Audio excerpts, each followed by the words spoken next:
Tapi di sini aku nggak mau kayak bener-bener yang langsung ditempel gitu, kayak rumah Honai gitu. Karena, menurut aku tripod sendiri kan emang, apa ya, kayak harus cantik gitu. Jadinya aku kayak combine juga, jadi bentuknya tuh ke modern. Jadi sebenarnya awalnya terinspirasi dari budaya, terus aku ambil, terus aku, mikir lagi gimana caranya biar kelihatan lebih modern gitu, sama lebih simpel.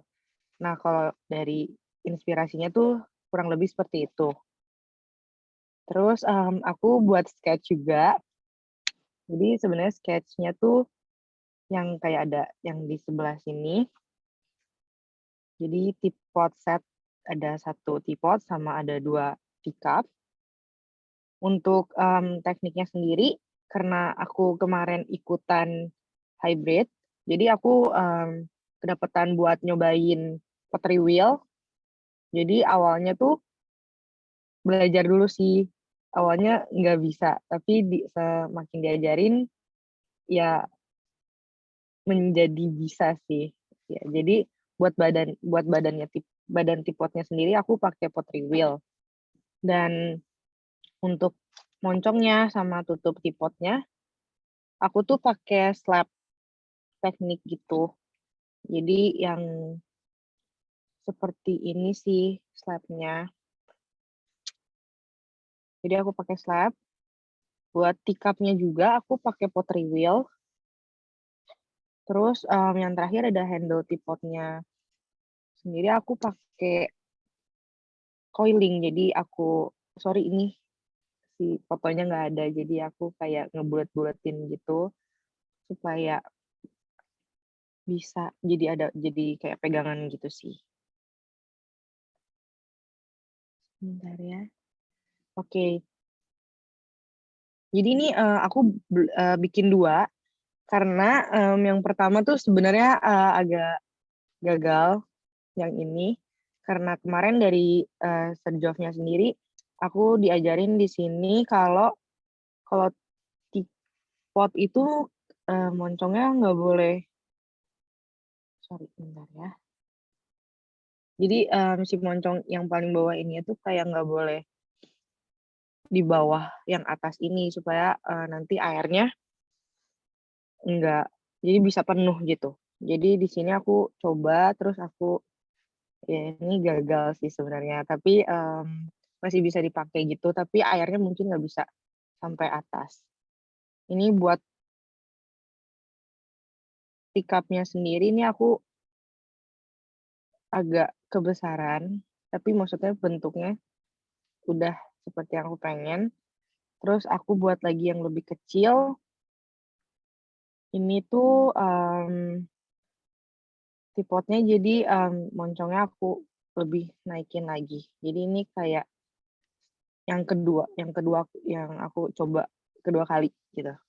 Nah, buat teacup-nya sendiri di sini tuh sebenarnya, lebih mirip yang pertama sebenarnya sama yang aku pengen, tapi yang ini yang versi lebih kecilnya gitu sih. Jadi aku di sini tuh bikin 2 set teapot, yang ini yang satu dan ini satu dan ini yang kedua. Sebentar, ini ada lagi nggak ya? Oh, udah sih. Paling, jadi ini hasil dari final project aku yang terinspirasi dari awalnya budaya, terus aku, terapin lagi ke bentuk yang lebih modern. Kayak gitu sih kira-kira kalau dari aku. Thank you semua. Oke, thank Ini you, Carolyn. aku stop share ya. Ya. Nah, oke. Jadi mungkin yang mau ada yang tanya atau apa, mungkin nanti di akhir dari presentasi aja kali ya? Atau ada yang mau nanya dulu langsung juga boleh, langsung di-chat. Oke, mungkin kita next aja kali ya. Nah, yang kedua itu ada Claresta. Claresta boleh share karyanya?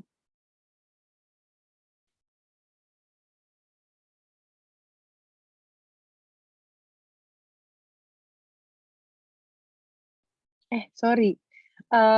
Sorry bukan Claresta, ini Elaine, Vanessa Elaine. Wow. Thank you, Karen. Aku izin untuk share screen dulu ya. Layar aku udah kelihatan kan ya? Apakah udah kelihatan? Udah, silakan. Oke. Ya, jadi untuk final project aku namain collection-nya Kyusu. Kenapa namanya Kyusu? Jadi kalau kalian tahu Japanese teapot sendiri itu namanya Kyusu gitu. Kyusu, Kyusu.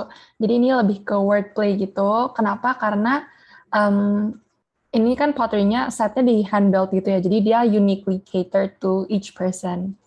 Terus untuk background-nya sendiri, aku mau nambahin modern twist ke traditional Kyusu teapot set. Jadi Kyusu teapot set itu sendiri dipakai untuk brew green tea, dan kenapa namanya dan usually Kyusu sendiri itu refer to teapot dengan handle yang di sampingnya gitu.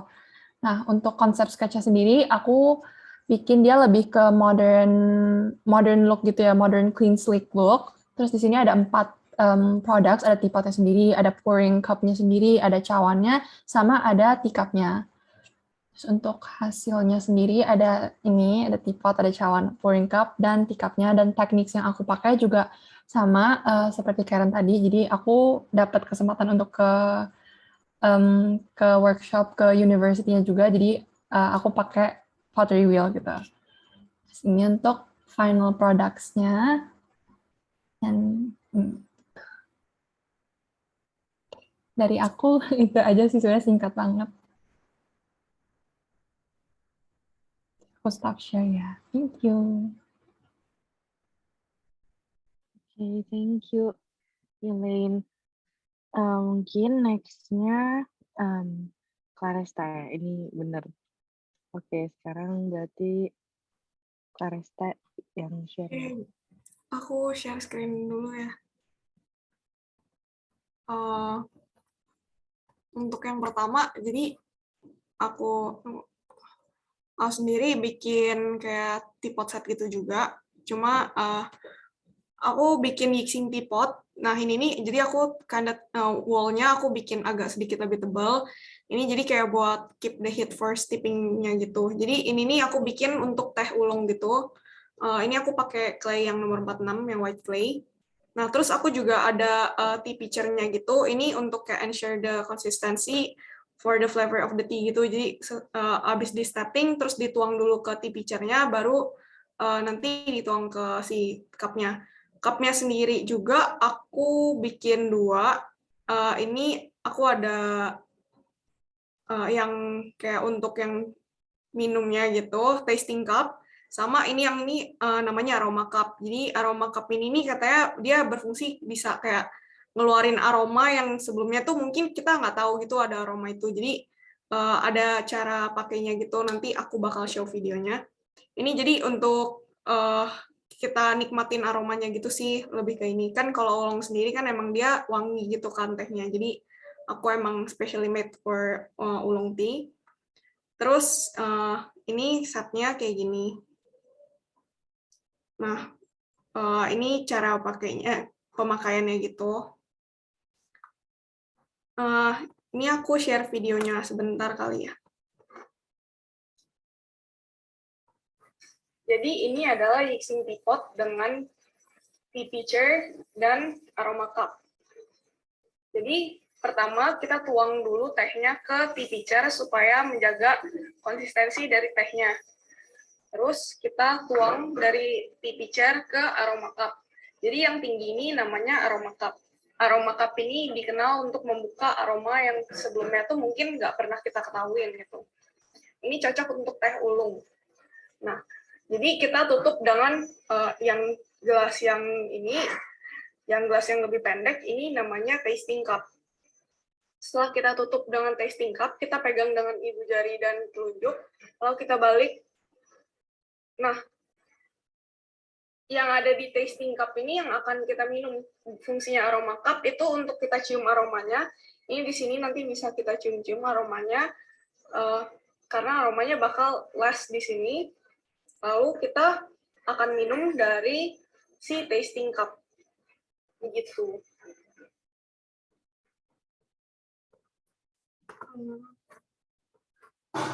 Kira-kira sih kalau dari yang punya aku kayak gini gitu. Kalau tekniknya sendiri yang aku pakai itu, aku pakai teknik drawing, aku pakai pottery wheel. Terus aku untuk decoratingnya itu aku pakai paper resist gitu.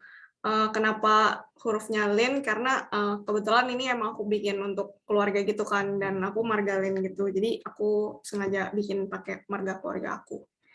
Gitu sih. Thank you. Aku stop sharing mungkin ya. Oke, thank you Clarissa. Oke, boleh next lagi deh. Coba berarti sekarang Wilona. Wilona boleh tolong share, silahkan. Udah kelihatan? Jadi untuk pottery set aku itu terinspirasi dari Japanese culture, terutama celebration of lotus flower, atau yang di Jepang itu disebut Kanaretsu, yang dia mirip kayak Hanami atau Sakura celebration, yang biasanya dilakukan between June and August. Dan aku juga ingin bikin kyuso atau Japanese teapot with side handle, yang ideal untuk minum sencha atau green tea. Lalu ini untuk sketsanya, jadi aku menggabungkan sketsa nomor 1 dan 2 untuk teapot set aku. Lalu ini hasilnya, dan ini untuk bagian detailsnya.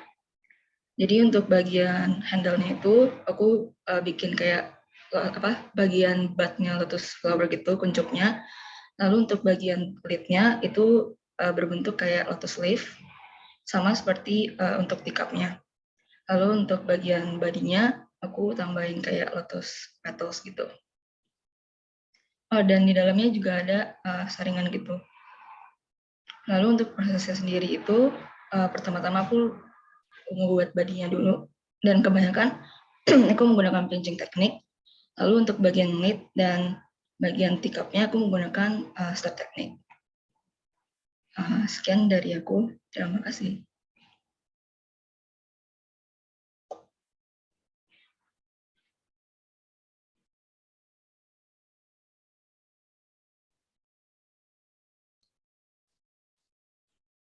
Thank you, Wilona. Oke, thank you Wilona. Boleh berarti sekarang next lagi. Sebentar ya. Habis ini berarti Gaby. Boleh, Gap silahkan. Aku share screen ya.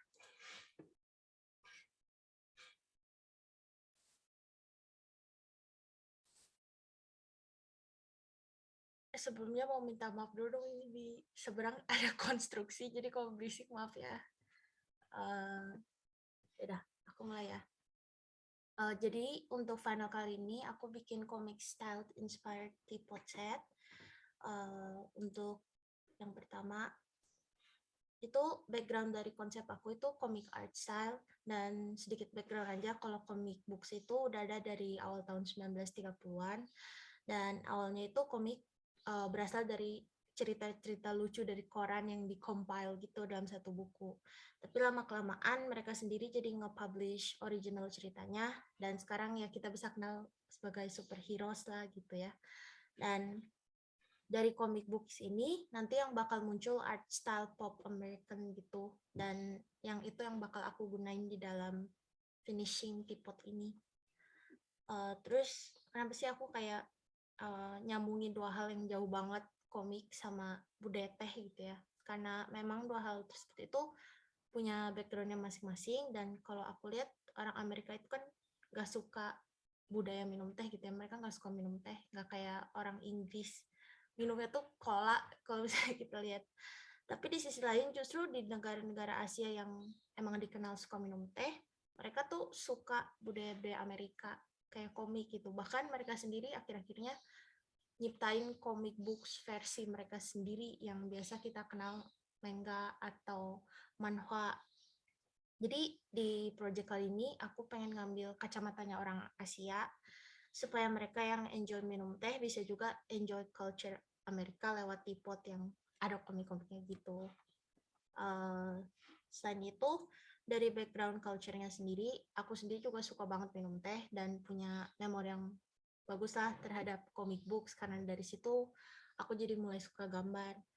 Terus aku pas mikir inspiration buat Teapotnya itu memang kepikiran sih, emang kalau komik harus banget di print di buku, emang nggak bisa di service lainnya gitu. Gaby, ini slide-nya emang masih dari pertama ya? Emang nggak itu ya? Iya, ini nggak ganti ya. Mohon maaf nih. Nah ya, ini baru ini yang kedua. Nah, ini. Coba boleh yang ke belakang. Yang Oke, pertama oke. ya. Terus ini untuk yang Teapotnya. Ini untuk personal value. Jadi masuk ke sketsanya aja ya. Jadi untuk sketsa Teapot ini aku pengen seolah-olah kayak bikin dunia cerita di dalam Teapot ini gitu. Meskipun emang gak ada dialog atau semacamnya, tapi mungkin emang kurang jelas ya soalnya sketsa, tapi kayak ceritanya tuh kayak ada city yang dibom-bom gitu, tapi di pinggirnya ada Superman yang mau nyelamatin gitu ceritanya. Dari si sketch ini aku pengen coba kayak ganti perspektif orang-orang mereka yang pikir kalau komik itu cuma bisa di print di books doang, dan kalau ngelihat Teapots ini kan aku juga sendiri gitu kalau ngerasa jadi kayak ingat dulu pas baca komik pas jadul gitu ya, jadi pengen bikin rasa nostalgiknya juga. Untuk teknik yang digunakan itu hand building, aku nggak pakai pottery wheel, slabing, pinching, coiling, trimming, sama slip casting. Dan untuk teh sendiri yang digunakan itu Chinese tea, spesifiknya itu white tea atau camellia tea. Gunanya itu supaya warnanya bisa nonjol di teapot yang warnanya hitam. Jadi ini udah mulai proses bikinnya, awalnya ya inilah ya, karena nggak pakai pottery wheel jadi harus dipinching. Sudah gitu dihalusin sama dibikin gelasnya juga. Udah gitu baru di finishing, dicat, dan hasilnya itu kayak gini.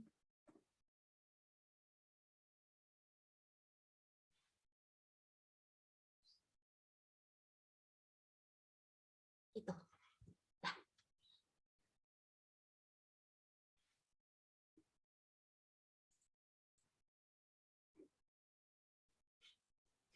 Oke. Thank you, Gaby, presentasinya. Next-nya, Bis Gaby, boleh silakan Nata. Oke, halo. Oke, thank you Karen. Oke, halo teman-teman, kenalin aku Maria Natasha. Oke, aku bakal sharing tentang wasku gitu. Bentar ya.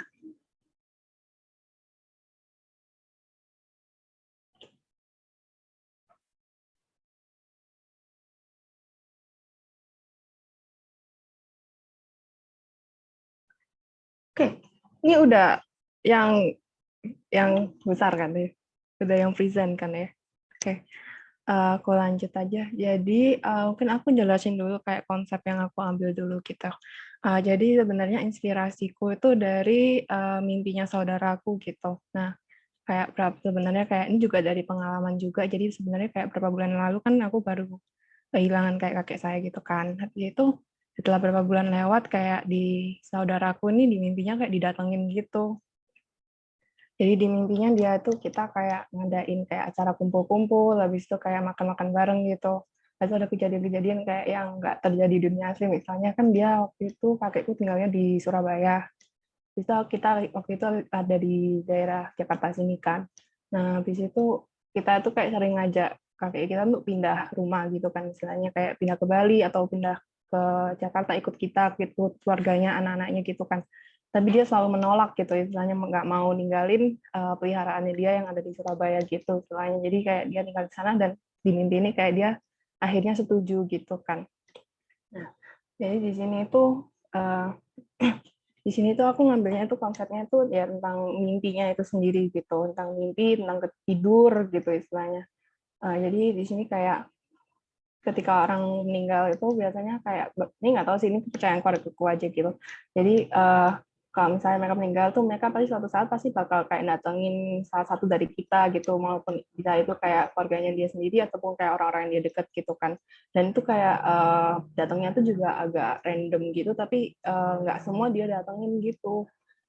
Nah, jadi setelah konsepku sendiri kan tentang mimpi ini sendiri gitu kan. Jadi kayak yang aku ambil pun ya pasti kayak bentuk-bentuk yang kayak tidur, habis itu kayak Z tuh biasanya untuk nandain orang tidur gitu, atau kayak bulannya gitu, sama awan-awan yang nunjukin kayak malam hari gitu istilahnya.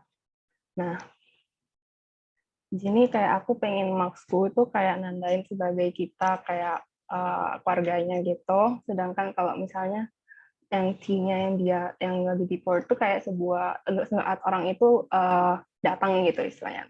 Nanti aku lanjutin lagi penjelasannya. Jadi untuk di sini, jadi ketika kita tidur tuh kan kayak sebenarnya nggak ada intervensi dari luar gitu kan. Kita mimpi gitu, langsung nggak ada yang datengin, nggak ada apa-apa. Jadi mimpi kita sesuai dengan imajinasi otak kita gitu kan, datengin gimana. Jadi itu kayak aku tandain dengan kayak empty cup gitu kan istilahnya. Nah, habis itu kayak ketika ada intervensi, jadi ada orang datang gitu kan istilahnya. Jadi itu kayak nandain dengan kayak si yang Binford gitu. Jadi ada terisi gitu dengan kayak pengalaman maupun dengan kayak ingatan-ingatan yang indah gitu kan istilahnya. Jadi kayak ada kenangan baru gitu istilahnya. Jadi ini kayak konsepku sama sketsaku gitu. Jadi sini aku ngambilnya yang tanda Z-nya itu yang kayak biasanya kan orang kan diagonal gitu kan, misalnya di gambar-gambar. Habis itu ini kayak aku pengen bikin modelnya sebenarnya awan gitu, sama ini ada bulan gitu. Nah, untuk yang ininya sendiri kayak aku sebenarnya agak terinspirasi dari Starry Night gitu sih. Oke, jadi ini teapot setku, modelnya seperti ini. Jadi aku ada 2 gelas sama 1 teapotnya sendiri.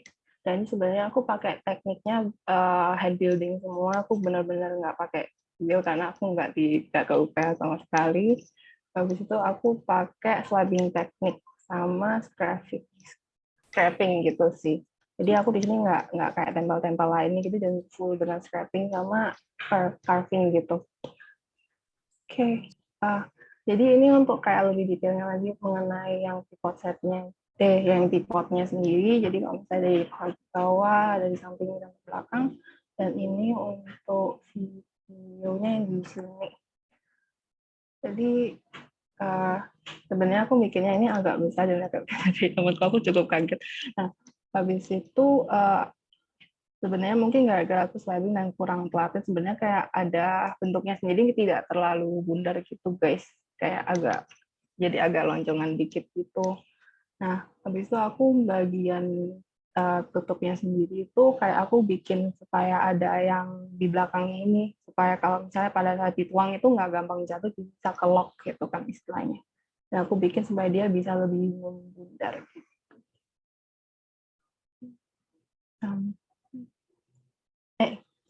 Nah, kalau misalnya ini aku kan bikin 2 gelas. Sebenarnya kalau misalnya kalian lihat, ini tuh 2 gelasku itu modelnya beda. Jadi satu misalnya ini tuh kan lebih bolong-bolong gitu kan. Ada kayak berapa yang aku scrapnya tuh sampai bolong, sampai nggak ada kayak ada bagian tidak warna gitu kan. Sedangkan satunya kayak lebih full gitu kan. Sebenarnya ini ada kayak ceritanya sedikit gitu sih. Jadi kan kayak ya seperti aku ngomong tadi kan kayak orang yang datangin itu kan nggak ke semua orang gitu kan istilahnya. Tapi walaupun dia tuh nggak datengin ke semua orang, kayak semua itu tetap mendapatkan pengalaman itu, karena satu orang yang didatengin itu pasti kita ke lain gitu kan, jadi sharing gitu. Nah di sini itu kayak ya, mereka yang kayak nyadar gitu, misalnya mereka lagi didatengin gitu istilahnya gitu, itu kayak aku tandain dengan kayak mereka lagi bolong-bolong gitu. Jadi maksudnya dia tidak fully kayak dalam mimpinya dia sendiri gitu istilahnya. Jadi kayak ada bagian-bagian tertentu, kayak ada bagian-bagian yang kayak kena intervensi dari luar, ataupun kayak dia nyadar ada kesadarannya dikit gitu. Sedangkan kalau misalnya yang lebih full ini itu kayak lebih ke mereka yang nggak nyadar sama sekali kalau misalnya mereka itu kayak lagi mimpi gitu istilahnya. Nah, jadi sebenarnya ini aku kayak kasih muter-muternya aja dulu, kayak videoin kayak detailsnya gimana gitu. Jadi aku full awalnya ini aku kayak full cladding juga gitu, dan sisanya aku ya tetap sama kayak sebelumnya, aku benar-benar scraping, habis itu aku warnain dan udah agak balik gitu kan ya tekniknya. Nah, sedangkan yang satunya ini seperti ini juga gitu. Oke.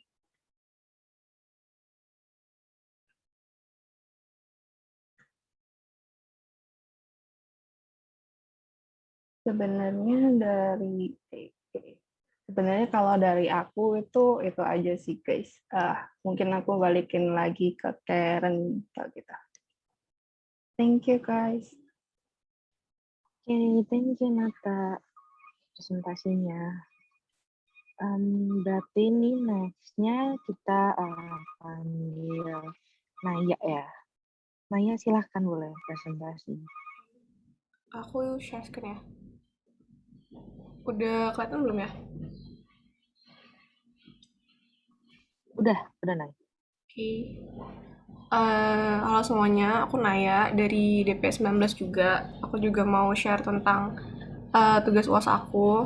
Aku juga bikin tisat gitu. Nah, aku di sini bikin kurinuki tisat gitu. Kenapa aku pilih teknik itu? Karena emang inspirasi aku itu dari kayak bonsai yang tumbuhnya di atas batu gitu. Jadi aku pengen ngambil lebih fokus ke teksturnya gitu sih, dan emang pengen bikin ini jadi kayak agak skulptural gitu. Terus ini sketchnya, aku pilih yang sketch yang kedua ini. Terus untuk prosesnya kayak gini sih, jadi pertama-tama kayak aku mulai dari pinching dulu, abis itu kayak leaving the wall sekitar 2-3 cm gitu. Nah abis itu karena pas kurinuki ini kan dia prosesnya carving, terus kayak emang dia best carvingnya itu pas lagi leather hard gitu, lebih gampang juga. Jadi untuk mempercepat carvingnya, proses leather hardnya itu jadinya aku carving dulu pas masih basah gitu, terus habis itu aku diamin untuk leather hard, baru habis itu di carving lagi gitu. Jadi nggak cuma bagian luarnya aja tapi bagian dalamnya juga. Jadi thickness dari wallnya itu juga biar nggak terlalu tebal tapi juga nggak terlalu tipis gitu. Terus untuk tipaknya juga prosesnya sih kurang lebih sama gitu. Ini hasilnya pas sebelum di tambahin kayak attachment yang lainnya gitu. Terus ini hasil jadinya. Jadi aku pengen bikin emang yang agak skulptural gitu, dan aku pengen bikinnya ini lebih untuk black tea gitu sih. Jadi bentuknya agak lebih membulat gitu. Terus kalau kesulitannya di project ini sebenarnya attachmentnya itu sih, karena menurut aku kalau dia makin kering itu dia makin susah dikasih attachment kan. Jadi kayak akhirnya ada beberapa parts yang pas udah bondra itu juga detail banget gitu. Dan emang menurut aku di tiap project-project di kelas ini pasti ada aja sih kayak masalahnya gitu pas lagi bikin. Tapi I think that's the fun part gitu. Misalnya kayak gini. Terus selain ini, bentar. Aku juga ada satu lagi. Ini juga kurinuki, tapi ini kayak sebenarnya pas lagi bikin yang satu lagi itu aku nyoba-nyoba di clay satu lagi dulu gitu. Aku juga buat satu lagi untuk nyoba-nyoba doang sih awalnya gitu. Terus akhirnya aku iseng-iseng gitu. Jadi prosesnya sebenarnya awalnya sama kayak yang sebelumnya, tapi di sini aku kayak kasih slip gitu. Di surface-nya masih rough gitu, aku kasih slip warna pink. Terus habis itu pakai sponge yang masih basah, aku kayak run along the surface gitu. Jadinya tadinya mungkin yang rough edges gitu, yang surface-nya bener-bener kasar, di sini jadi lebih soft gitu. Kayak jadi ada sedikit kontras antara surface yang kasar-kasar ini sama yang udah halus gitu. Terus step akhirnya aku burnish pakai kayak batu yang mengkilat gitu. Si akhirnya kayak gini. Itu sih kalau dari aku. Thank you.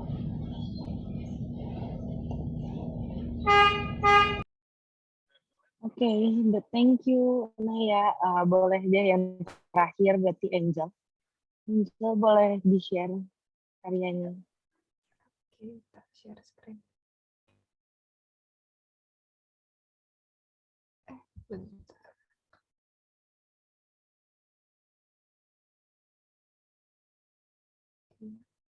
Oke, halo semuanya. Jadi di set aku kali ini namanya itu tenda. Inspirasinya sebenarnya dari pengalaman pribadi sih. Jadi kan tiap daerah, tiap household itu biasanya punya kebiasaan minum tehnya masing-masing. Tapi kebetulan di rumah itu preferensi minumnya beda-beda. Ada yang suka kopi, ada yang sukanya teh dan lain-lain. Udah gitu, aku mikirnya kalau misalnya minum teh pakai teapot itu biasanya kan buat di-share sama orang lain, saya nggak sendiri. Nah, sedangkan kalau di keluarga tuh biasanya kalau minum teh yang benar-benar dari teapot itu cuman kalau lagi ke restoran yang emang nyediain, atau kalaupun yang serentak minum teh tapi nggak dari teapot itu biasanya di tenda seafood makannya, jadi di gelas mie sendiri gitu. Terus karena menurut aku makan di tenda seafood itu sesuatu yang cukup memorable buat masa kecil aku, tapi kan sekarang udah hampir nggak pernah lagi tuh makan di tenda seafood sama keluarga, soalnya kayak ortu kan juga ada kolesterol dan lain-lain, jadi harus batasin. Udah gitu, sekarang juga udah banyak tempat-tempat seafood di restoran gitu yang harganya terjangkau dan juga enak. Kalau misalnya dulu kan emang ngetop banget kan di tenda seafood. Padahal sebenarnya aku tuh juga suka sih suasana di tenda seafood karena kayak ada angin sepoi-sepoinya segala macam, kayak suasananya enak kan. Tapi karena sekarang udah hampir nggak pernah lagi, jadi aku mikir pengen bikin teapot ini buat recall memori masa kecil itu sih. Jadi kan istilahnya kalau misalnya nanti suatu saat minum teh sama keluarga pakai teapot ini, terus bisa keinget dan ngobrolin gitu, oh iya dulu kan kita sering ya pergi kayak ke tenda seafood dan lain-lainnya. Terus untuk mood board itu aku masukin suasana di tenda seafood, dan juga aku pakai kontur dari tendanya, terus aku masukin si creatures yang biasa dipesan menunya. Habis itu ada teh botol juga, karena menurutku ini tuh ikonik buat di tenda seafood atau mungkin di restoran-restoran lain. Kalau kita makan biasanya kan mereka sediain teh botol juga, walaupun sebenarnya biasa kita pesennya teh tawar kalau lagi di tenda seafood, tapi karena cukup ikonik jadi aku rasa masih bisa dimasukin konsep ini, dan juga bentuknya ergonomis kayak enak dipegang gitu kan. Terus buat warnanya aku ambil dari ini warna si creatures-nya itu. Itu ini untuk keywordnya mau yang alive, natural, sama warm. Terus untuk tehnya, sebenarnya nggak ada alasan yang terlalu khusus banget sih untuk kenapa aku pilih teh ini. Cuman karena aku pikir ini buat keluarga, kan ngikutin preferensi semua orang gitu. Maksudnya yang di keluarga jadinya.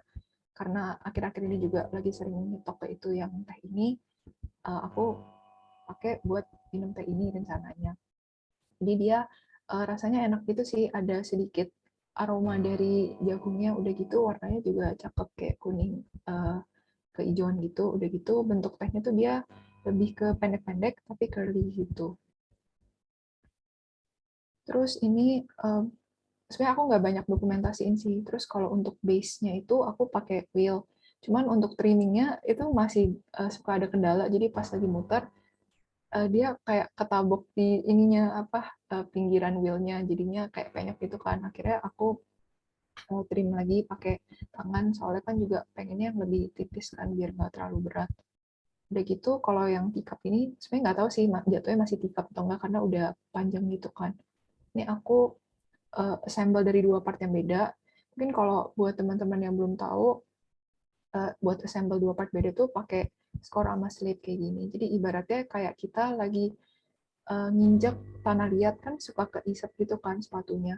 Nah itu tuh karena di bagian dasar sepatu kita itu nggak rata, ada corak-coraknya. Jadinya tuh si liquid tanah liatnya ngisi ke corak-corak itu dan narik si sepatu kita kan. Nah, ibaratnya kayak gitu. Jadi kita bikin baret-baretin dulu biar dia ada ruang buat masuk di celah-celahnya. Terus kita pakai paste yang namanya slip. Jadi dari clay kita campur air sampai konsistensinya kayak paste, terus dilumurin di atasnya. Terus jadi dua partnya di aku gituin sih, terus baru ditumpukan. Ini pas ladder hard stage.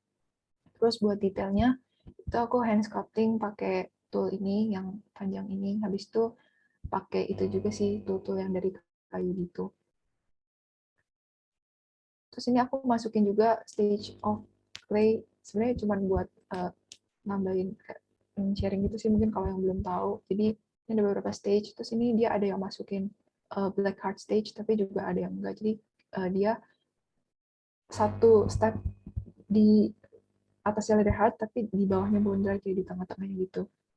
Terus mungkin buat gampang ilustrasinya, aku masukin contoh ini sih. Jadi kalau misalnya masih plastis kan, kalau kita pencet itu bentuk tangan kita berbekas kan di clay-nya. Tapi kalau leather hard itu mungkin bisa diibaratin kayak coklat block. Mungkin kalau yang suka baking atau bikin dessert itu tahu coklat block yang buat cooking. Kalau lagi di room temperature itu dia masih bisa di carve, masih bisa di ya di parut-parut gitu. Nah itu kayak gitu kalau leather hard stage ibaratnya. Terus kalau bone dry itu aku ibaratinnya salpoki, tapi bukan yang bagian coklatnya ini, tapi lebih bagian ke biscuit sticknya ini. Jadi dia sangat fragile gitu sih sebenarnya kalau karena air-airnya kan udah moisture-nya udah sebagian besar escape gitu, jadinya dia lebih breakable gitu kalau di bone dry. Terus warnanya juga udah jadi lebih pudar gitu, lebih terang. Terus attempts-nya aku buat body tipot itu pakai slab awalnya kan, tapi karena ini dia masih agak plastis gitu, terus aku udah berdiriin, jadinya dia wobbly gitu kan, padahal ini kan juga cukup tinggi, jadinya miring. Terus udah gitu, yang percobaan kedua, ini salahnya di teknik sih, jadi aku kan udah bikin stand nih bawahnya, terus atasnya itu aku pakai clay, aku sobek-sobek, terus aku build pakai tangan pinch-pinch gitu, tapi mungkin lebih ideal kalau misalnya pakai mangkok gitu kan, terus habis itu di pinch, nyetak di mangkok itu, terus habis itu baru di tumpuk di slip score, baru di bolongin atasnya bulat biar lebih rapi. Cuman karena ini aku ya sambil robek-robek sambil numpuk-numpukin, jadinya kan kayak nggak rapi gitu kan. Dan juga terlalu besar sih. Akhirnya nggak aku pakai. Terus sebenarnya kalau yang pakai wheel, aku nggak terlalu baik dokumentasi sih, karena agak ribet gitu kan kalau lagi pakai wheel, tangannya kayak berantakan segala macam gitu. Jadinya nggak aku kasih fotonya. Terus udah gitu, ini kurang lebih bentukannya. Jadi depannya itu dia ada kepiting, terus belakangnya ada udangnya. Ini aku sculpting juga. Habis itu buat lidnya, nah iya sih ini bentuknya kayak tahu karena kotak gitu kan. Tapi ini aku ada masukin tekstur kain-kain gitu. Terus kalau untuk kertas sih sebenarnya masih terlalu berat, karena beratnya itu sama dengan berat satu teacup, jadi kurang ideal juga sih. Ini untuk teacupnya. Sini aku pakai slip trailing, jadi slipnya aku warnain pakai underglaze, tapi warnanya jadi nggak gitu kelihatan banget sih. Udah gitu aku masukin ke botol plastik itu yang biasa buat tattoo henna itu kalau ada yang tahu. Terus aku bikin dot-dot gitu dari situ. Ini detailsnya, ya, yang ini yang namanya fit ini, yang gujlukan itu biar nggak wobbly pas ditaruh di tempat datar. Udah sih kalau dari aku itu aja. Thank you.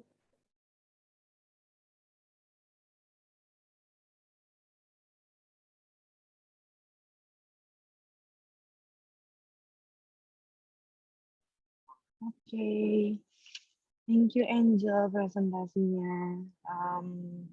Oke, sebenarnya ini dari mahasiswanya kita udah beres sih tadi sampai yang terakhir di Angel.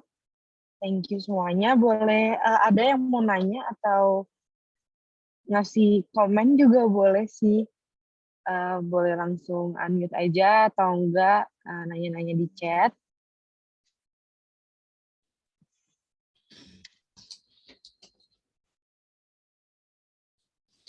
Yang lain ada yang masih mau ini present lagi? Erika mau present nggak sekarang? Atau nanti aja? Iya, Erika mau. Boleh, Sir, Erika. Udah silakan Erika langsung aja. Kalau gitu bentar ya, aku buka dulu PPT-nya.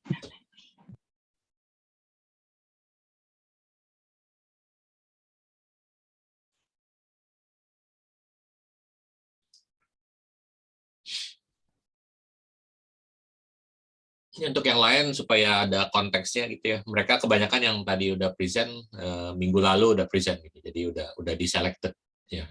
Jadi makanya aku nggak komen-komen lagi. Tapi biasanya sih pasti habis mereka present di komen apanya, kayaknya ergonominya masih kurang, kelihatannya masih tebel. Pouring gitunya, spoutnya mungkin masih kurang bagus bikinannya gitu ya. Jadi itu sih. Jadi yang Erika nih bakalan kita langsung komenin live-nya. Silakan Erika.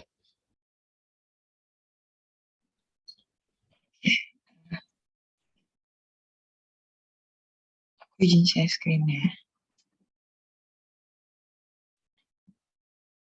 Oke, ini jadi untuk yang final terms ini aku ngambil inspirasinya dari batik kaung ini.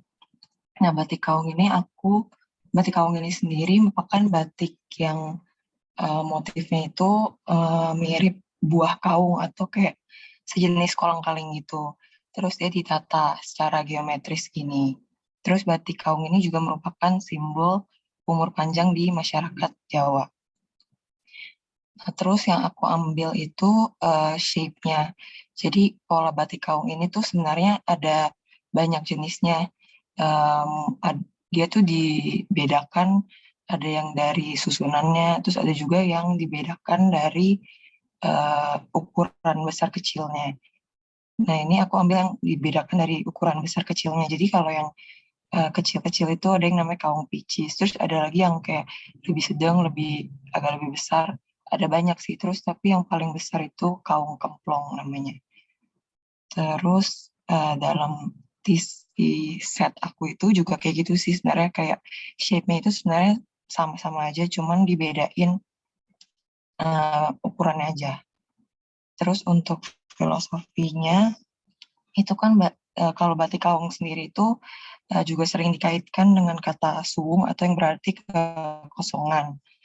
Nah, kekosongan ini kalau dari filosofi merekanya itu menjadikan seseorang itu netral, tidak berpihak, tidak ingin menonjolkan diri dan mengikuti arus kehidupan. Nah, kayak aku mikirnya sih sama halnya dengan tekoteh juga, kalau misalkan tekoteh itu lagi kosong, itu juga merupakan sesuatu yang netral dan siap untuk kayak diisi dengan kehendak hati, itu sesuai dengan keinginan orangnya gitu. Terus sebenarnya making prosesnya aku nggak begitu banyak dokumentasi sih, cuman aku juga sempat ke kampus untuk wheel throwing, jadi sempat cobain juga pottery wheel-nya. Habis itu prosesnya sebenarnya habis wheel throwing, habis itu trimming, habis itu udah sih sampai dia masih belum dibakar aja sih, sampai dia keras aja. Terus ini untuk teapotnya ini, jadi aku ambil bentuknya itu kayak geometris, cuman ujung-ujungnya itu membulat gitu. Terus ini untuk teacupnya, nah itu bentuknya sebenarnya sama aja juga, cuman ya ukurannya aja yang lebih kecil. Sama ini aku juga bikin ini sih, sugar container juga. Terus ini yang ya kayak gitu sih dari aku. Aja sih. Oke, thank you. Jadi batik kaungnya apanya? Dari shape-nya itu maksudnya? Ya, Erika.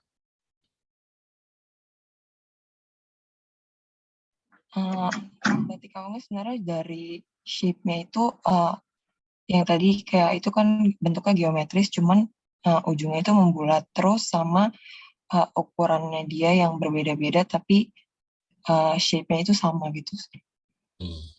Oke. Oke, thank you. Thank you. Aku stop share ya. Yeah. Oke, terima kasih semuanya yang udah present. Ini sekarang kita buka aja ya sesinya untuk tanya jawab. Jadi kalau ada yang mau komen atau mau tanya, mau ya tentang perihal apalah semuanya tentang keramik. Kalau yang mahasiswa yang belum ngambil, mau ngambil, boleh nanya-nanya dulu gitu. Kira-kira apa, gimana? Silakan sih. Nah, chat udah ada satu apa nih? Terima kasih Ibu Puri, bagus-bagus ide tipotnya Pak Jeff dan rekan-rekan mahasiswa. Thanks for inviting, maaf izin untuk live duluan ya. Oke, terima kasih Ibu Puri untuk datang, stop by, thank you. Terima kasih, Bu.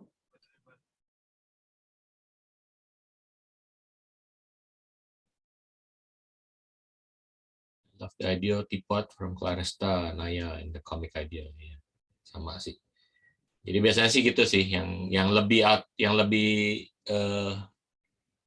berkesan gitu biasanya yang budayanya atau konsepnya itu menarik.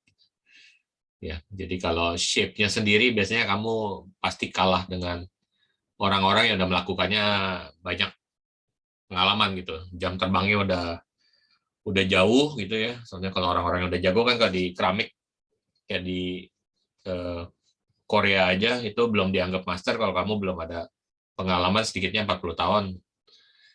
Jadi kayak masih jauh gitu ya dibanding sama mereka.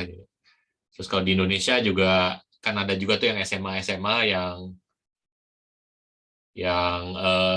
jurusannya langsung gitu ya. Jadi kayak kalau di Singapura dipanggilnya politeknik. Jadi mereka langsung jurusannya langsung diajarin gitu. Nah itu juga biasanya keluarnya cukup jago-jago itu skillnya ya. Jadi di sana sih bedanya ya. Kalau bagi yang lain yang ada anak SMA atau ada DP yang lain ya yang belum ambil. Jadi biasanya KTKD itu di elektif untuk keramik itu ada 3 biasanya. Yang awal yang ini, yang KTKD, jadi keramik teknik konstruksi dasar. Ya, kalau konstruksi dasar itu sama sih di mana-mana biasanya kalau ngajarin pasti diajarin dasar hand building dulu, which is pinching. Pinching itu benar-benar dari bongkah clay terus mulai kamu pijit-pijit aja, kayak dipencet-pencet di pinch sampai jadi bentuk tertentu gitu. Nah, itu kalau di clay itu setiap teknik ya bisa kamu latih sampai jago banget gitu. Jadi bisa aja kamu ngandalin cuman oke, aku bikin keramik, jualan keramik tapi semuanya tekniknya cuman pinching. Bisa gitu, ya. Dan skillnya ya itu tergantung kamu gimana kamu ngulik teknik yang simple itu cuman pinching itu sampai kayak apa gitu. Pinchingnya dibiarkan ada marknya atau dipinchingnya sampai sembuh sampai nggak kelihatan kayak itu pinching, ya gitu pun itu bisa dieksplor gitu ya. Coiling itu dibikin kayak bakmi, kayak cacing-cacing tanah, terus you build up with that, jadi kayak di build up, di coiling ya panggilnya. Coiling itu salah satu benefitnya biasanya nggak ada size limit. Jadi kamu mau bikin dari pot paling kecil di coiling, mau sampai gede sekali gitu ya, sampai setinggi kamu gitu bisa pakai teknik coiling. Kalau pinching kan biasanya limited sama kekuatan kamu gimana bisa bentukin clay yang dari satu bongkah itu. Ya, jadi biasanya sih orang kalau pinching itu mungkin maksimum juga 1 kiloan udah struggling setelah itu. Ya. Nah kalau coiling bisa ditambah, jadi tambah besar ya. Terserah, coilingnya juga bisa dibesarin jadi dari kecil-kecil kayak bakmi sampai gede-gede kayak sediameter apa gitu, terserah kamu gitu ya. Ya kalau kamu lihat pot-pot tradisional yang gede-gede untuk pot-pot tempat-tempat air, tempat-tempat kimchi jar gitu-gitu. Nah itu rata-rata hampir semuanya pasti ada campuran teknik coilingnya di dalam. Mungkin base-nya agak diputer pakai wheel atau slab, terus ditambahinnya pakai coiling untuk di build up. Terus ada lagi slabbing. Kalau slabbing itu kita gepengin dulu seperti kayak pancake. Nah, dari gepengnya itu bisa dipotong-potong, dikonstruk jadi kayak kayu gitu atau kayak cardboard. Ya, jadi barangnya biasanya jadinya tuh lebih yang kotak-kotak kayak gini nih. Videonya aku matiin dulu. Virtual background off. Ya, ini dari Nabila. Jadi kemarin dia tugas akhirnya itu ini. Tugas akhirnya dia pakai dari komi, which is like colored clay disusun-susun, terus digabung-gabung, ya. Terus dia construct jadi kayak dari slab-slab itunya dipotong. Ini Nabila juga ada di sini bisa langsung jelasin. Ya, biasanya kesusahannya itu yaitu untuk bikin dia clay itu semuanya pasti ada shrinkage-nya. Jadi ada penyusutan. Itu Nabila tuh udah bilang say hi. Mau live nggak Nabila? Mau jelasin nggak? Nabila kemarin bagus banget ya waktu dia tugas akhirnya bikin papernya semuanya itu bagus banget. Salah satu yang the best. Nah. Gimana kamu sekarang? Udah lulus hampir setahun ya? Udah setahun belum Iya, sih? halo semua. Jadi malu tiba-tiba live. Iya, aku udah setahun kira-kira ya. Udah, iya setahun setengah mungkin ya. Setahun setengah ya. Cepet ya. Banget. Malu. Tapi keren-keren tadi aku nontonin pas lagi kerja. Keren-keren banget, Sir. Great job everyone. Kalian ada chance nih untuk nanya yang alumni. Worth it nggak di keramik? Atau jangan? Mendingan cari yang lain. Waduh.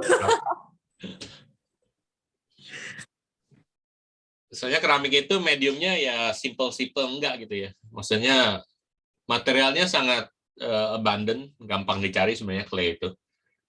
Terus juga relatively sangat murah dibandingin material lain.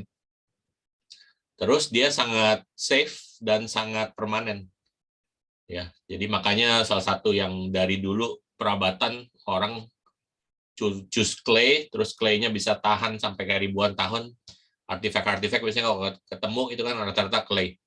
Soalnya kayak gitu, bahannya tuh udah dibakar begitu tinggi, jadi rata-rata bisa survive all the calamities of the world gitu masih tetap bertahan dia. Dibanding kalau yang barang-barang dari kayu, dari apa biasanya udah rot, udah hancur, udah habis gitu ya. Yang clay itu yang bisa last. Tapi untuk kamu pilih clay biasanya orangnya harus cukup dedicated. Soalnya ya itu simple tapi nggak simple juga gitu. Banyak sekali mesti belajarin geologi, mesti belajarin kimianya, mesti belajarin cara kerjanya, tekniknya, terus mesti tekun lagi. Soalnya banyak failure-nya juga gitu. Kalau kamu pakainya asal-asalan, shrinkage-nya nggak bener, crack.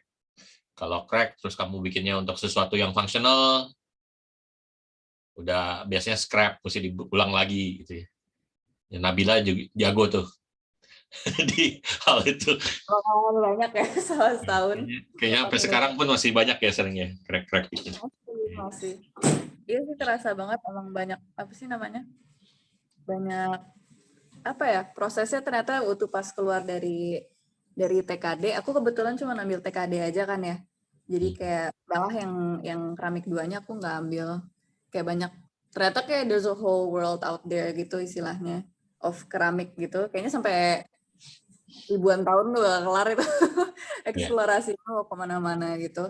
Dan kayak ternyata aku notice juga kayak emang banyak apa sih namanya kayak biasanya kalau misalnya udah keluar terus nanti orang-orang punya niche-nya masing-masing gitu di dalam keramik. Kayak ada yang tadi Sir Jov bilang kayak ambilnya throwing aja atau ambilnya keramik aja slab aja atau coiling aja gitu. Jadi kayak it's pretty fun untuk apa ya kayak dunianya ternyata luas banget aja gitu. There's many things that you can learn from it itu. Kayak nggak bakal habis. Iya. Dan belajar terus. Iya. Ya, gara-gara itu sejarahnya banyak banget, jadi rata-rata sih udah semua pernah dilakukan sama orang gitu dan jago-jago biasanya. Ya, kayak aku ikut yang keramik kongres itu kemarin yang join 6.000 orang. Ya, terus dari 6.000 orang ya nggak tahu tuh berapa banyak yang jago-jago juga sebenarnya, ahli-ahlinya di bidang-bidang mereka masing-masing, teknik-teknik mereka yang mereka pilih gitu. Ya, tapi kalau di Indonesia sih ya peluangnya masih gede, soalnya dia masih baru. Ya, waktu aku baru balik waktu itu 2008 mungkin bisa dihitung gitu keramikus yang masih melakukan keramik dengan serius itu palingan ada cuman 10 paling top. Jadi waktu itu sih gampang gitu kalau kamu mau ikut pameran apa, soalnya dikit banget orangnya. Ya, sekarang udah mulai nih banyak nih. Terus alat-alatnya juga kalian mestinya udah lebih spoiled sebenarnya, lebih gampang. Dulu aku cari clay-nya aja udah setengah mati. Mau cari clay yang bagus gitu dipakai aja udah mesti nanya sini, nanya sana, nanya sini, terus terdapatnya nggak bener, mesti beli lagi, jadi udah susah sih. Kalau sekarang kalian udah mulai banyak tuh variasinya, alat-alatnya, tools-nya, pottery wheel, di mana-mana udah ada juga ya. Jadi kalau buat aku sih ya kalau kamu serius ya invest aja. Soalnya itu kayak kamu belajar fotografi tapi kamu nggak mau beli kamera gitu, susah. Ya, jadi salah satunya ya harus kalau kamu demen pottery wheel, mau serius di pottery wheel, aku bilang sih saja sih ya invest, beli. Terus kalau belinya kamu yang langsung yang cukup bagus, itu bisa last quite long. Ya. Kayak Portable salah satu yang aku pakai di sini ini, waktu itu aku pakai dari kuliah waktu di Amerika. Jadi terus pernah sempat mau dijual sama itunya, soalnya mereka mau update gitu, equipment baru. Setelah mereka gunakan di studio mereka 30 tahunan, jadi akhirnya baru dijual Portable-nya. Terus aku beli, aku udah pakai lagi 20 tahun, jadi kira-kira itu Portable udah 50 tahun. So far nggak pernah aku apa-apain juga, nggak pernah diservis, nggak pernah apa-apain, jalan aja terus. Jadi kalau kamu belinya yang good quality, ya last your lifetime sih mestinya, dan more gitu ya, kalau dijaga. Kalau yang dari China ya 4-5 jutaan dapat, tapi itu agak nggak bisa ditanggung, soalnya nggak tahu itu. Listriknya sering kayak kalau sampai kamu konslet gitu, untuk dapetin parts-partsnya masih susah. Kecuali kamu punya kenalan yang jago listrik, mungkin bisa dibantuin sama dia. Ya kalau any other thing sih ya apa ya, kalau sebagai bisnis misalnya, sebagai karir gimana? Ya itu ya, maksudnya sekarang udah banyak available, terus clay itu kan materialnya sangat versatile, jadi bisa jadi apa aja gitu. Nah itu tergantung kamu, berapa pinternya kamu kreatif, mikirin ada niche di mana nggak, ada market di mana nggak, ada market apa yang bisa kamu create nggak. Ya, itu bisa make quite good money sebenarnya. Investmentnya mungkin at least aku bilang kalau kamu mau good running studio yang jalan gitu ya, mungkin at least perlu 50 jutaan. Tapi in the long run ya setiap kali kamu bakar kilnnya itu musinya bisa at least untung 10 jutaan ya kalau kamu benar. Jadi dalam kayak mungkin kalau kamu bakarnya setiap 2 minggu sekali gitu, ya dalam satu kerjanya banyak ya, maksudnya kerjanya kan semua time consuming. Tapi ya dalam sebulan, mestinya kamu bisa make 20 jutaan gitu, kalau bener. Ini fresh of college ya. Tapi ya itu waktu di college-nya kamu udah bener-bener belajarin teknik-tekniknya, bikin produknya, cari produk-produknya yang bisa dijual. Ya potential income itu lah 20-an, 15-20 juta per bulan. Kalau kamu dapat market yang benar dan ini. Jadi investment 50 juta ya dikit sih. Langsung balik dalam setengah tahun, 1 tahun. Terus setelah itu udah profit semua. Ya. Yang paling diperlukan apa? Ada orang nanya gitu. Kalau mau mulai, pasti clay-nya. Terus kalau kamu demen pottery wheel, ya pottery wheel. Terus ketiga ya kiln-nya. Itu sih 3 yang paling gede investment-nya. Ya. Setelah itu glasir-glasir. Kalau mau main glasir. Ya gitu sih. Limitnya nggak ada limit. Kalau kamu mau terus beli ini, beli itu, ya banyak sekali sih bisa dibeli. Ya, kayak semua orang yang udah pernah masuk ke clay udah tahu. Maksudnya kalau kamu mau benar-benar dieksplor semua teknik, semua apa, nggak bakal habis your lifetime. Terus dia agak cross ini ya, jadi anything yang to do with art gitu, sculpting, constructing, finishing, itu semua ada di keramik dan rata-rata bisa ditranslate. Kalau kamu belajar graphic design, belajar printing, bisa pakai teknik printing, dipakai di keramik. Kalau kamu mau belajar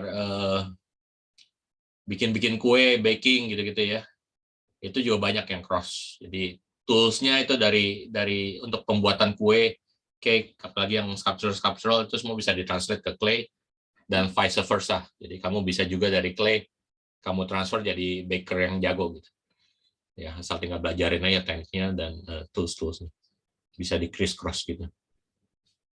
Ya. Terus sebenarnya sih kalau kamu rajin nowadays itunya teknik-tekniknya semua udah diajarin juga di internet.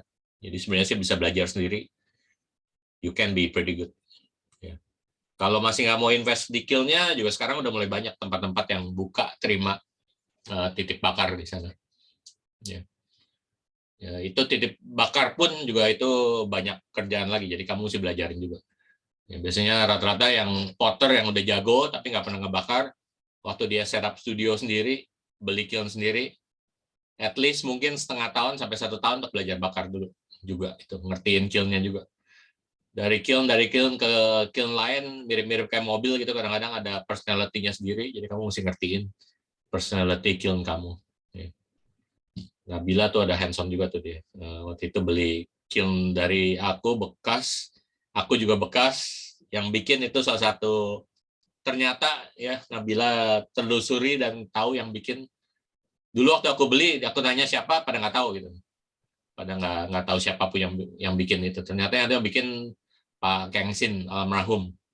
Pak Kengsin itu dulu salah satu yang legend juga di Indonesia untuk keramik. Jadi itu buatan dia juga. Jadi quite ada historinya dan ya keren juga sih punya artifact dari dia punya ini. Ya, ya begitu sih. Oke, ada yang mau nanya apa Pak?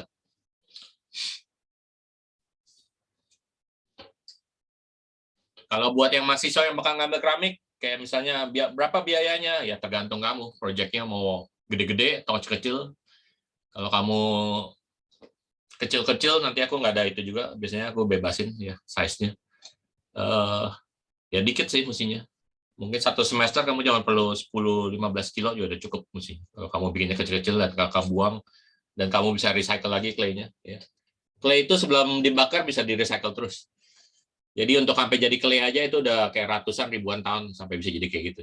Jadi tanah liat. Ya. Dan itu setiap kali kamu sebelum bakar lagi ya masih bisa dicampur air, diulek-ulek lagi, bisa jadi lagi dipakai lagi. Ya. Kalau dibakar pun ada tekniknya, bisa ditumbuk lagi jadi powder, itu juga bisa ditambahkan ke clay yang baru, merubah ke karakternya. Jadi dia sebenarnya nggak ada waste-nya juga sih, bisa terus-terusan diulang-ulang gitu. Ya. Bisa diputer-puter. Apakah itu bagus buat environment? Ada orang nanya. Pembakarannya kurang bagus, soalnya pembakarannya kan tetap ngeluarin karbon dioksida. Jadi sebagai itu ya mungkin itu yang nggak begitu bagusnya gitu. Chemical-chemicalnya tergantung kamu pakai apa. Ada yang harmful for the environment, tapi ya mendingan sih jangan pakai yang harmful, pakai yang natural aja. Ya, jadi dia perwarnaannya itu semua mesti yang natural, metalik oxide, metalik rust, karat. Itu doang yang tahan. Sebenarnya kamu bayangin aja kamu kalau boil air cuma sampai 100 derajat, itu kan udah panas kan? Ya, dipegang langsung melepuh. Nah, ini pembakarannya minimal biasanya 10 kali lipat itu. Sampai 1000 derajat Celcius. Ya. Besi aja rata-rata mungkin udah meleleh di 1000-an. 800-900-an itu udah meleleh. Jadi kita mainnya tuh tinggi banget gitu. Itu kayak temperatur lava. Ya, kalau volcano lagi meletus, itu lavanya itu ya batu yang udah meleleh, flowing down. Jadi kira-kira segitu temperatur yang kita bakar sampai. Makanya dia tahan banget materialnya kayak gitu, udah ngelewatin all that. Jadi waktu dipendam di tanah gitu, lagi kebakaran kayak apa ya mereka tahan aja. Soalnya mereka udah nggak meleleh lagi. Ya gitu sih. Oke, kayaknya udah cukup banyak ngomong.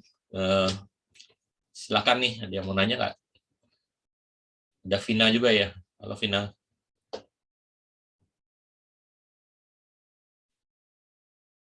Rich one.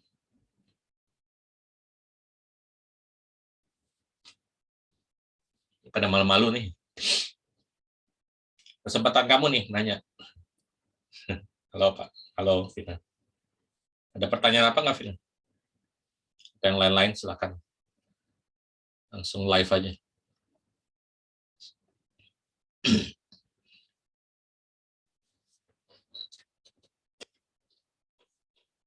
Pembakaran biasanya sampai suhu berapa? Nah itu ada, kalau di keramik rata-rata dibagi 3. Jadi ada pembakaran rendah dipanggilnya.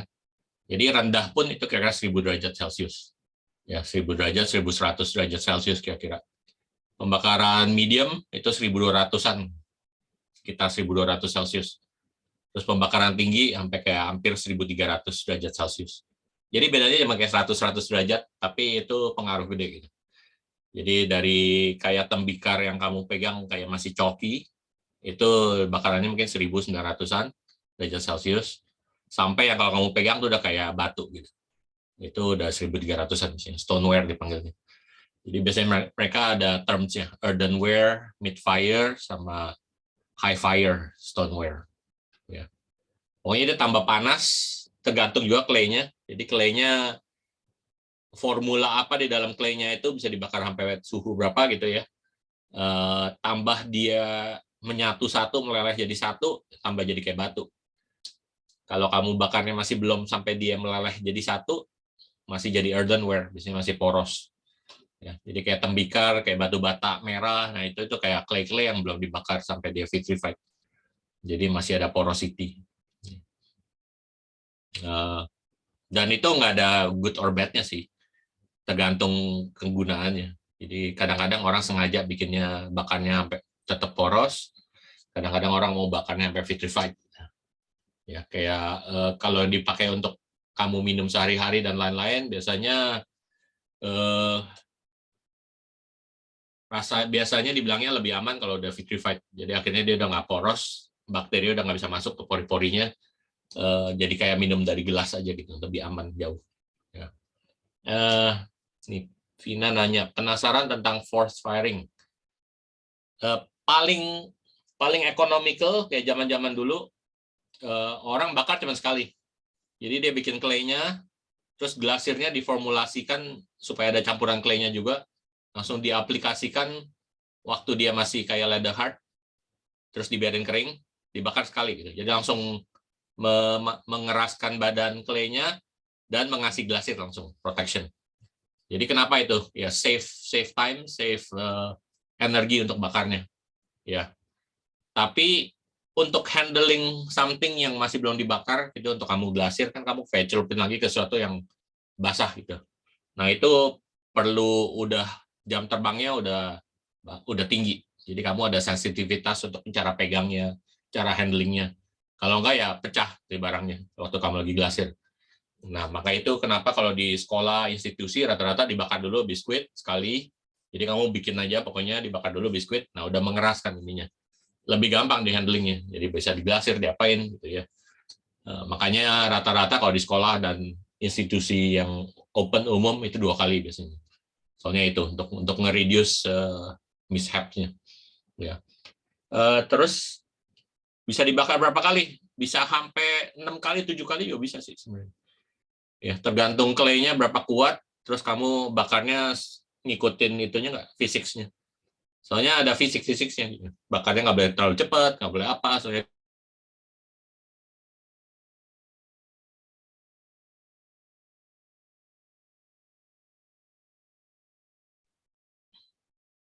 Oke, jadi begitu sih. Jadi bisa dibakar terus-terusan selama clay-nya tahan. Tapi biasanya kalau keramik-keramik yang mahal banget dan warna-warni banget, itu bakarnya bisa 6-7 kali, tergantung daripada glasirnya. Jadi glasirnya yang paling panas dulu, turun. Yang paling the last one biasanya itu namanya China paint, ya, overglaze. Jadi itu kayak glasir tapi yang sangat rendah, udah meleleh. Gitu. Rendahnya ya 600 derajatan kira-kira. Ya, luster juga. Luster itu yang kayak kalau kamu beli piring-piring yang ada emas-emasnya atau peraknya, itu juga terakhir. Jadinya udah dibakar dulu, udah diglasir dulu, udah apa semua terakhir dikasih lagi luster terus dibakar ke 600 derajatan. Ya. Dan emas dan perak itu rata-rata benar-benar emas dan perak. Jadi very small particle of emas dan perak disuspend di some kind of solution, itu diaplikasikan, dicat, terus dibakar lagi 600. Kalau kamu bakar keren ketinggian, sayang, kebuang. Whatever you put yang kayak emasnya itu evaporate di kiln-nya, mix with the atmosphere, ya hilang emas kamu. Ya. Ya, luster bisa mahal banget, soalnya dia harganya ya kayak emas, tapi lebih mahal lagi terus. Nah, dia tambahin lagi apa other ingredient-nya gitu, dibikin jadi produk gitu. Tapi biasanya pakainya perlu dikit sekali sih, jadi kayak lapisan tipis banget gitu. Jadi bisa satu botol kecil aja bisa go quite long way. Dia nggak setahan sama glasir biasa.